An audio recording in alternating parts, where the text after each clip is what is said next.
Yeah, grew up with killers, I ain't know they was killers. We was just together, man, playing Mega Man on Sega, man.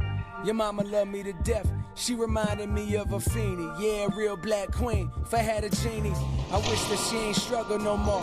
That wouldn't have to go to sleep with all them roaches if she wasn't so poor. You told me when you came to my house, the shit was like a timeout from reality. One night you asked me what I'm crying about, cause you were staying over for the weekend. I woke up from out my sleep when I heard mama and my stepfather beefing. I don't know if he been drinking, but I know this shit got loud, and I heard rumbling from struggling and rolling on the ground. Could never get used to that sound. My mama saying, get off me, my tears is tumbling now.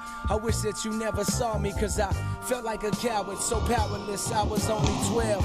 I wish I would've bust right through that door my fucking self, and grabbed the Glock right off the fucking shelf. If nothing else, scared the nigga shitless. There goes two of my wishes. Forever scarred, determined to get some heart. No matter how big the nigga, no matter how small you are. Fast forward to our older years, two different paths. Used to talk to me about college, but that shit didn't last. Wasted potential getting cash, what could I say? So tired of not having things, you never see it my way. Too proud to fold your demise. One day, much to my surprise, my nigga called me, told me you just caught a body twice your size. I asked if it was self-defense, he said it was defense of pride, and that they trying to give you 10, but if you're lucky you'll do 5. Damn, not my nigga, the same one that told me that things always get better. Just trust me, don't cry my nigga. The news call him a killer, but he my